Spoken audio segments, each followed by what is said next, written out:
This story is titled, Your Kids Don't Need Gifts. They Should Learn Gratitude.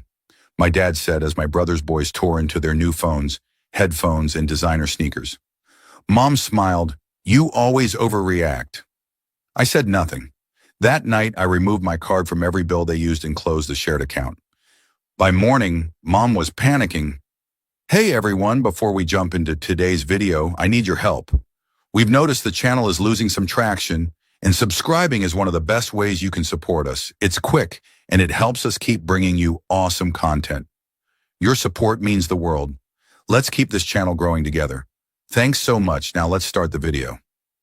My name is Steven. I'm 42 years old, married to Emily for 12 years, and father to 2 kids, Pamela and Frank. If there's one thing I learned growing up, it's that being dependable doesn't mean you're valued. It just means you're useful. For the past 8 years, I had been my parents' silent financial lifeline. Every month, without fail, I transferred money to cover their mortgage. Their utilities stayed on because I paid the bills. Their car insurance never lapsed because my card was on file. The credit cards they used for groceries, gas, and weekend dinners ran through my account. They lived comfortably in their retirement, traveling twice a year, hosting family gatherings, buying gifts for my brother Zachary's kids. And through it all, they never once acknowledged where that comfort came from. Zachary, my younger brother by 3 years, contributed exactly nothing. He worked construction when jobs were available, drank beer on his back porch when they weren't, and somehow managed to position himself as the family favorite. His 2 sons, Austin and Logan, ages 13 and 11, were treated like royalty. Every birthday brought new gaming consoles. Every Christmas delivered designer clothes. My parents beamed with pride when those boys walked into a room. My kids? Pamela and Frank got lectures about gratitude. I had grown used to it over the years. The pattern had been set in childhood. Zachary was the fun one, the charismatic one, the one who made Mom laugh. I was the responsible one, the boring one, the one who paid for his mistakes. When Zachary wrecked Dad's truck at 17, I worked double shifts that summer to help cover the insurance spike. When he dropped out of trade school, I quietly sent money so he could get certified elsewhere. When his marriage fell apart and he needed a place to stay, I paid for his apartment deposit. I told myself that's what family did. You showed up. You helped. You didn't keep score. But somewhere along the way, my help had become invisible, expected, and my role had solidified into something I couldn't escape. I was the safety net they never acknowledged, the bank account they never thanked, the backup plan they never respected. The gatherings always followed the same script.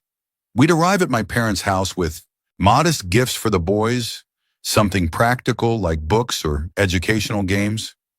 Zachary would show up late with nothing, and somehow Austin and Logan would still end up with expensive electronics by the end of the night, courtesy of my parents. My kids would sit quietly, watching their cousins rip into boxes 3 times the size of anything we'd brought. Emily would squeeze my hand under the table, a silent reminder to breathe. I thought I had made peace with the dynamic. I thought I could handle the imbalance as long as my own family stayed whole. I thought silence was the price of keeping everyone together. I was wrong. That last Sunday afternoon in November should have been like all the others. Mom had cooked her usual spread. Dad sat in his recliner, remote in hand, half watching a football game. Zachary sprawled on the couch, scrolling his phone. Austin and Logan played video games in the den, their laughter echoing through the house. I walked in carrying a bag with gifts for the boys. Nothing extravagant. A science kit for Austin, a drawing set for Logan. Both thoughtful, both under $30 each. Emily had picked them out, and Pamela and Frank had helped wrap them. I set the bag by the door, and that's when I noticed the pile of boxes stacked near the Christmas tree. Big boxes, glossy boxes. Designer logos printed across the sides. Mom caught me staring and smiled. Her tone was light, casual, like she was commenting on the weather. "Oh, those are for Austin and Logan. Early Christmas gifts. Your father and I wanted to spoil them a little." Dinner felt heavier than usual. The table was full, plates passed around, voices overlapping, but I felt like I was watching from outside my own body.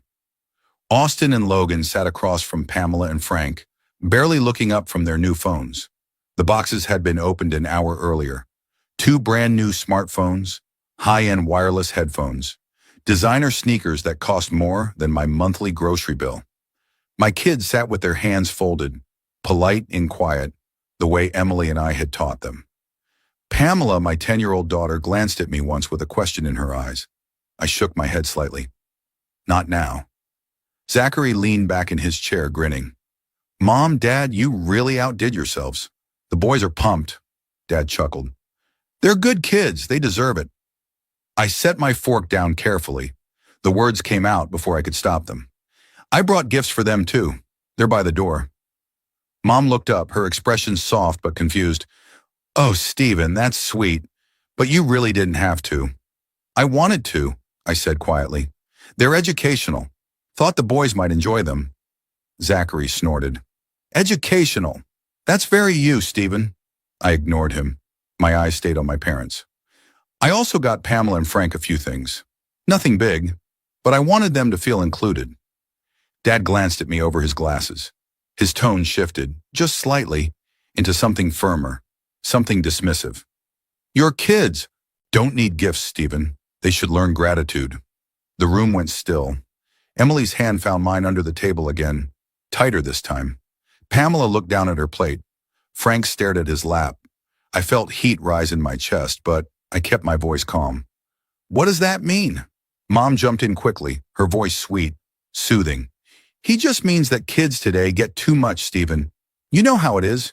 We're just trying to teach them values. I looked at Austin and Logan, still glued to their new phones, barely aware the conversation was happening. I looked at the designer sneakers stacked by the couch, price tags still attached. I looked at my own kids, sitting quietly, invisibly, just like I always had. So Austin and Logan don't need to learn gratitude? Dad's jaw tightened. That's different. How? Don't start, Stephen. His voice had an edge now, a warning. You're being sensitive. Zachary laughed, low and lazy. Yeah, bro, relax. It's not that deep. Mom reached across the table, her hand hovering near mine. Stephen, honey, you're overreacting. We love all the grandkids equally. You know that. I stared at her, at the woman who had called me twice last month asking for help with a car repair bill, at the woman who texted me every Sunday with a grocery list she needed covered, at the woman who had never once said thank you. Equally, I repeated. She nodded, smiling. Of course. I pulled my hand back, picked up my fork, took a bite of food I couldn't taste. The conversation moved on around me, voices blending into noise. Emily whispered something to Pamela. Zachary asked Dad about the game. Austin laughed at something on his phone. And I sat there silent, the way I always had. But something had cracked. Something small and quiet, buried deep under years of swallowing words and biting back frustration. It cracked, and I felt it spread like a fault line through my chest. When dinner ended, I helped clear plates. I hugged my parents goodbye. I shook Zachary's hand. I smiled at Austin and Logan and told them to enjoy their gifts. I walked out to the car with Emily and the kids, got in the driver's seat, and drove home in silence. By the time we pulled into our driveway, the crack had widened into something I couldn't ignore anymore. That night, after the kids were asleep, I sat at the kitchen table with my laptop open. Emily stood in the doorway watching me. What are you doing? She asked softly. I didn't look up. My fingers moved across the keyboard, pulling up account after account. Bank logins, credit card portals, utility company websites, insurance dashboards. Something I should have done years ago. The house was quiet. Emily had gone to bed an hour ago, but I stayed at the desk, staring at the glowing screen. My hands rested on the keyboard, fingers hovering but not typing. The accounts were all open. Mortgage payment portal, electric company, water and trash, internet and cable, car insurance for both vehicles, the 3 credit, cards they used for everything from groceries to restaurant meals. Every single one ran through me. I had been doing this for 8 years, 8 years of automatic payments, standing transfers, linked accounts. I never missed a due date. I never let a bill go to collections. I never let them feel the weight of their own choices. And they never knew. Not really. They knew I helped. They knew I was generous. But they didn't know the full scope. They didn't know that without me, their comfortable retirement collapsed in 30 days. I leaned back in the chair and closed my eyes. The conversation at dinner replayed in my head, each word sharper than the last. Your kids don't need gifts. They should learn gratitude. But Austin and Logan tearing into brand new phones and designer sneakers? That was fine. That was love. That was family. I thought about Pamela's face when she looked at me across the table. The confusion, the quiet acceptance. She was learning the same lesson I had learned as a kid. Be small. Be grateful for less. Don't ask for more. I thought about Frank, barely 8 years old, sitting with his hands folded while his cousins ignored him. He didn't complain. He didn't cry. He just accepted it, the way I had trained him to, the way I had been trained. Mom's voice echoed next. You're overreacting. We love all the grandkids equally. Did they? Or did they love the idea of equality just enough to silence me when I pointed out the imbalance? I opened my eyes and stared at the screen again. The numbers didn't lie. Mortgage payment due in 6 days, 1,847. Electric bill auto pay set for tomorrow, $214. Car insurance renewal next week, $398. Credit card balances floating at $3,200 across 3 cards. Minimum payments auto-drafting from my account every month. I had funded their lives while they criticized how I raised mine. I thought about calling them. I thought about sending a long email, explaining everything, laying it all out so they couldn't pretend they didn't understand. But what would that accomplish? They would apologize. They would say I misunderstood. They would promise to do better and nothing would change. Or worse, they would get defensive. Tell me I was being petty, accuse me of holding money over their heads, turn me into the villain. I didn't want an apology. I didn't want promises. I wanted them to feel what I had been feeling for 8 years. Invisible, taken for granted, erased. I wanted them to learn gratitude. My hand moved to the mouse. The cursor hovered over the first account. All I had to do was click. Remove payment method. Confirm. Done. But I hesitated, because once I did this, there was no going back. Once the payment stopped, the consequences would follow. Late fees, service interruptions, collections calls, and they would know. They would know it was me. I sat there for another 10 minutes, wrestling with the decision. Part of me wanted to close the laptop, go to bed, pretend the dinner never happened. Part of me wanted to keep playing the role I had always played, the dependable one, the backup plan, the safety net. But the crack in my chest had spread too far. I couldn't go back to silence. Not anymore. I clicked the first account, removed my payment information, confirmed the change, then the next account, and the next. One by one, I dismantled the financial structure I had built for them. No dramatic emails, no angry phone calls. Just quiet, methodical clicks. By 2 a.m., it was done. I closed the laptop, turned off the light, and went to bed.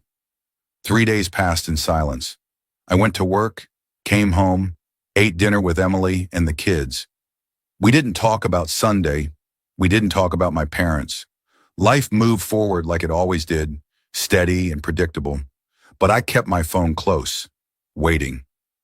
The first notification came on Wednesday morning. I was pouring coffee when my phone buzzed. A text from Mom. Stephen, honey, the electric company just sent a notice. Did you forget to pay the bill? I stared at the message for a long moment, took a sip of coffee, set the cup down, typed a response. I didn't forget. 3 dots appeared, disappeared, appeared again, then nothing. An hour later, another text, this time from Dad. Stephen, what's going on? The mortgage payment didn't go through. I didn't respond.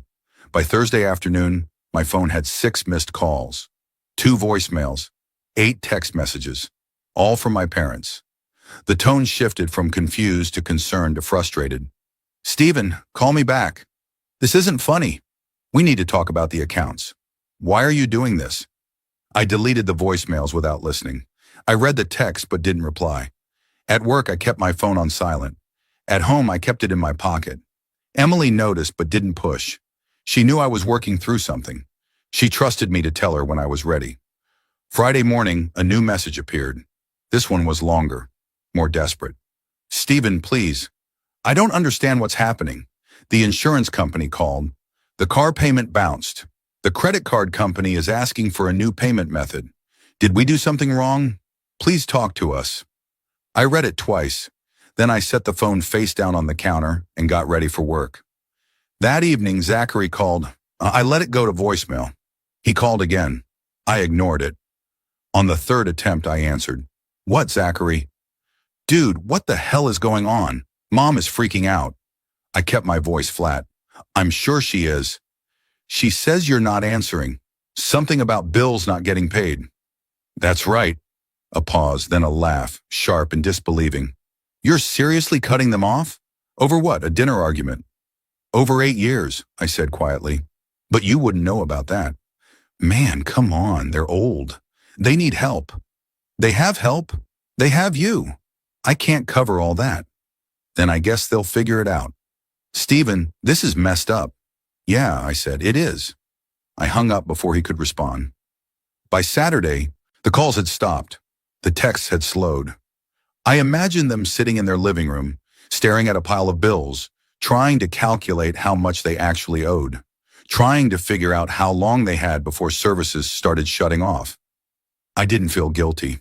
I felt something else, something colder, something like control. Sunday morning, Emily sat down across from me at the kitchen table. She folded her hands, looked me in the eye, and asked the question I had been waiting for. Are you okay? I nodded. Yeah, I am. Do you want to talk about it? I considered that. Then I reached for my laptop, opened it, and pulled up a folder I had created earlier that week. Inside were 8 years of bank statements, highlighted transfers, documented payments, receipts for every auto pay I had ever set up. I turned the screen toward her. I want to show you something. I drove to their house alone. Emily offered to come, but I told her this was something I needed to do by myself. The driveway was empty when I pulled in. No sign of Zachary's truck. Just Mom's sedan and Dad's SUV, both parked neatly under the carport. I walked up to the front door and knocked. No answer. I knocked again, harder this time. After a moment, I heard footsteps. The door opened a crack, and Mom's face appeared, pale and tired. Stephen, we need to talk. She hesitated, then stepped back and let me in. The living room looked the same as always, clean, comfortable. The TV was off. Dad sat in his recliner, arms crossed, jaw tight. He didn't stand when I walked in. I stayed near the door, hands in my pockets. I'm guessing you figured it out by now, I said. Mom closed the door behind me, her voice small. Stephen, why did you do this? Because I'm done. Dad leaned forward, his voice low and sharp. Done with what? Done being invisible. Done being taken for granted. Done funding your lives while you criticize mine. Mom's eyes filled with tears. We never asked you to do all that. I stared at her. You didn't have to. You just took. That's not fair, Dad said. No, I said. What's not fair is treating my kids like they're less than Zachary's. What's not fair is telling me they need to learn gratitude while you hand Austin and Logan everything. What's not fair is 8 years of payments you never acknowledge. Mom wiped her eyes. We didn't know it was that much. You didn't want to know. Dad stood up, his face red. So what? You're punishing us? You're going to let our bills go unpaid because your feelings got hurt? I stepped closer, my voice steady. I'm not punishing you. I'm teaching you the same lesson you tried to teach my kids. What lesson? Gratitude. The room went silent. Mom looked at Dad. Dad looked at me. Neither of them spoke. I pulled a folded piece of paper from my jacket pocket and set it on the coffee table. That's a list of every payment I've made for you over the past 8 years. Mortgage, utilities, insurance, credit cards, all of it. I highlighted the totals at the bottom. Mom reached for the paper with shaking hands. She unfolded it slowly, her eyes scanning the columns. Her face went white. Stephen, this is over $200,000. $247,000, I corrected. Give or take. Dad sank back into his chair. I didn't realize. You didn't want to. Mom set the paper down, her voice breaking. What do we do now? I looked at them both, these two people who had raised me, who had taught me to be dependable and responsible and selfless, who had taken every bit of that and turned it into a weapon against me. "You figure it out," I said, "like adults." I turned toward the door. Mom called after me, her voice desperate. "Stephen, please. We'll do better. We'll appreciate you more. Just don't leave us like this." I stopped, my hand on the doorknob. I didn't turn around. "You had 8 years to appreciate me. You chose not to. That's on you." I walked out, closing the door behind me, got in my car, drove home, and for the first time in 8 years, I felt lighter. That night, I sat at my desk and pulled together every piece of documentation I had, not because I planned to use it against them, but because I needed to see it for myself. I needed proof that I wasn't crazy, that I wasn't overreacting, that the years of silent resentment had a foundation. The folder on my computer had grown over the years without me realizing it. Every time I paid a bill, I saved the confirmation email. Every time I transferred money, I screenshotted the receipt. It wasn't intentional at first, just a habit, a way to keep track of my own finances. But now, looking at it all together, it told a story I had been too close to see. I opened a spreadsheet and started building a timeline. Year 1, $24,000, mostly mortgage and utility payments. A few credit card bills when they went on vacation. Year 2, $28,000, same expenses, plus car insurance for both vehicles. Year 3, $31,000, added cable and internet, helped with a roof repair. Year 4, $33,000, medical bills from Dad's knee surgery. Year 5, $29,000. Back to baseline, but they added a third credit card. Year 6, $32,000. Mortgage payment increased. Property taxes folded in. Year 7, $35,000. They refinanced without telling me. I kept paying. Year 8, $35,000 so far. On track to hit $40,000 by year end. Total $247,000. I leaned back and stared at the number. $250,000. More than my kids' college fund. More than the down payment on our house. More than I had ever spent on myself in my entire life. And for what? So my parents could retire early and spoil Zachary's kids while mine learned to be invisible? I printed the spreadsheet. Then I printed every bank statement that showed a transfer to their accounts. Then I printed the auto pay confirmations, the credit card statements, the insurance policy documents. By the time I was done, the stack of paper was 3 inches thick. I put it all in a manila folder and labeled it with a single word, receipts. Emily knocked on the door frame. I looked up. She was holding 2 mugs of tea, her expression soft but serious. "How's it going?" "It's done." She set 1 mug on the desk and sat in the chair across from me. "What are you going to do with all that?" "I don't know yet." "Are you going to show them?" "I already showed them the summary." She nodded slowly. And nothing. They're in shock. They'll either figure it out or they won't. What if they don't? I took a sip of tea, letting the heat settle in my chest. Then they'll lose the house, the cars, the lifestyle, everything. And you're okay with that? I met her eyes. Are you? She didn't answer right away. She looked at the folder on the desk, at the spreadsheet still glowing on the screen, at me. Then she reached across and squeezed my hand. I'm okay with whatever you need to do. That was all I needed to hear. Over the next few days, the fallout began to accelerate. I didn't reach out, but I kept my ear to the ground. Zachary called Emily when he couldn't reach me. She listened, said very little, and hung up. Mom sent a long email explaining how they had no idea things were so bad, how they thought I was just helping a little here and there, how they never meant to take advantage. I didn't respond. Dad sent a shorter email, 2 sentences. We'll handle the bills from now on. Thank you for everything. I almost laughed. Thank you for everything, as if that made up for 8 years of silence. But I didn't respond to that either. By the end of the second week, the consequences started to hit. The electricity got shut off for 24 hours before they scrambled to pay it. The internet went dark. One of the cars lost insurance coverage, and Dad had to park it until he could get a new policy. The mortgage payment was 15 days late. They avoided foreclosure by pulling money from a retirement account, but the penalty cost them thousands. I watched it unfold from a distance, emotionless. This wasn't revenge. This was cause and effect. They had built a life on my back, and now they were learning what that life actually cost. I didn't feel bad. I felt something else, something sharper. I felt free. 3 weeks after I pulled my payments, Zachary called me again. This time I answered. "We need to talk," he said. No greeting, no preamble. "About what?" "About what you're doing to Mom and Dad." "I'm not doing anything to them." "Bullshit. You cut them off. They're drowning." I let the silence hang for a moment. Then I said, very calmly, "Good. Stephen, what the hell is wrong with you?" "Nothing's wrong with me. I'm finally doing what I should have done years ago." "Which is what? Abandoning your parents?" "No," I said. "Letting them take care of themselves." "They can't afford it." "Then maybe they shouldn't have spent the last 8 years living above their means on my dime."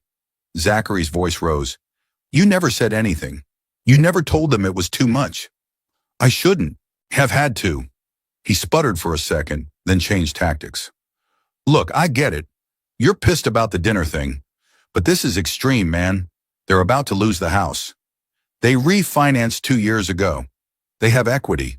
They can sell if they need to. You'd really let them lose their home.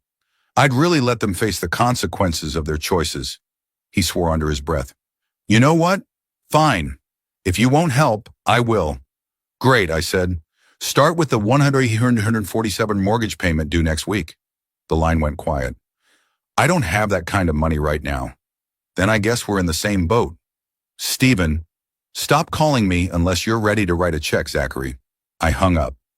2 days later, I got a text from Mom asking me to come over. Asking, not demanding. I thought about ignoring it, but curiosity got the better of me. I drove over that evening, prepared for anything. When I walked in, the house felt different. Darker. The lights were dimmer, probably to save electricity.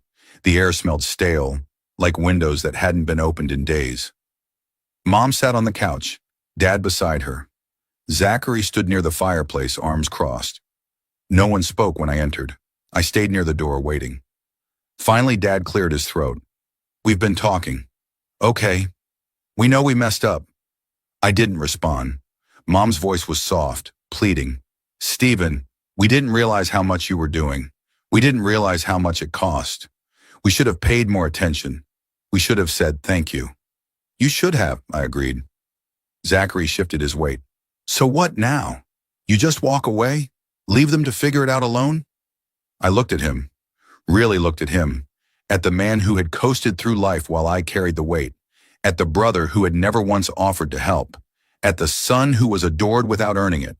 "You could help them," I said. "I told you I don't have the money. Then get it. Pick up more shifts, cut back on beer, sell something. Do what I did for 8 years. His face reddened. "That's not fair." "No," I said. "It's not." Mom stood up, her hands clasped together like she was praying. "Stephen, please. We'll do better. We'll budget. We'll downsize if we have to. Just don't leave us like this."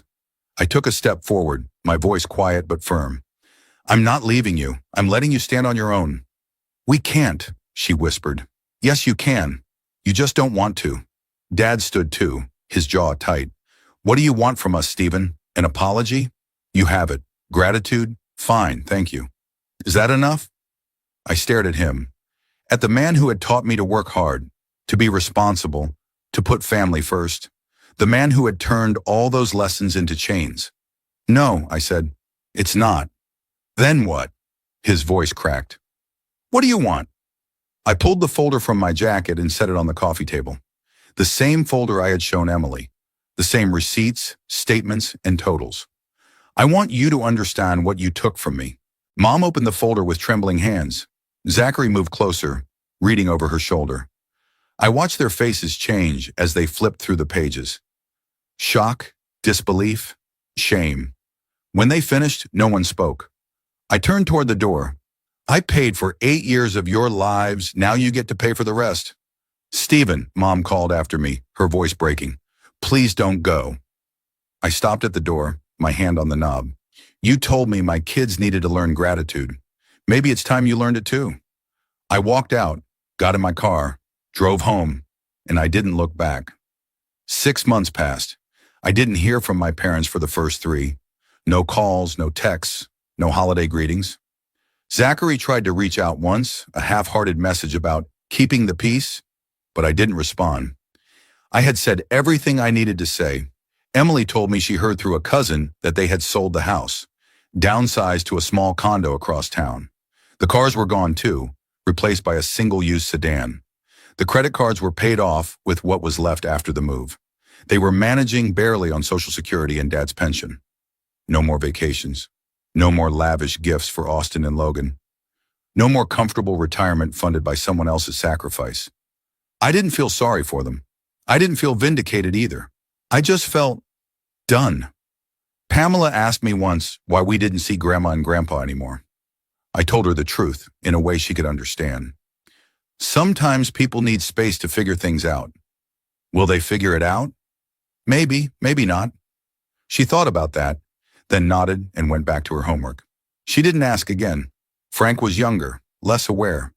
He missed the big family dinners at first, but after a few months, he stopped mentioning them. Our own family filled the space. Quieter, smaller, but whole. Emily and I started taking the kids on weekend trips. Nothing extravagant. State parks, museums, little beach towns. The money I had been sending to my parents now went into their college funds, their hobbies, their futures. For the first time in years, I felt like I was building something instead of propping something up. One evening in late spring, my phone buzzed. A text from an unknown number. I almost deleted it, but something made me open it. It was from Mom. "Stephen, I know you probably don't want to hear from me. I understand if you don't respond. But I wanted you to know that we're okay. It's hard, but we're managing. Your father and I have had a lot of time to think. We were wrong. We took you for granted. We didn't see what you were giving up for us. I'm sorry. I don't expect forgiveness. I just wanted you to know that we finally understand. Love, Mom." I read it 3 times. Then I set the phone down and stared at the ceiling. Emily walked into the room, noticed my expression. "Everything okay?" "Yeah," I said, "everything's fine." She didn't push. I thought about responding. I thought about calling her, maybe meeting for coffee, testing the waters. But I wasn't ready. Maybe I never would be. And that was okay too, because I had learned something over those 6 months. I had learned that being dependable didn't mean being a doormat. I had learned that silence wasn't the same as peace. I had learned that sometimes the people you love most will take everything you give and still ask for more. And I had learned that walking away wasn't abandonment. It was survival. I picked up the phone and typed a short reply. "I'm glad you're okay. Take care of yourselves." I hit send, then deleted the thread. That night, I sat on the back porch with Emily. The kids were inside laughing over some game. The air was warm, the sky clear. She leaned her head on my shoulder. "You did the right thing," she said quietly. "I hope so." "You did." I believed her. Not because I needed her approval, but because for the first time in my life, I trusted my own judgment. I had spent so long trying to hold everyone else together that I forgot I was allowed to fall apart. I forgot I was allowed to say no. I forgot I was allowed to be angry. But I remembered now, and I wasn't going back.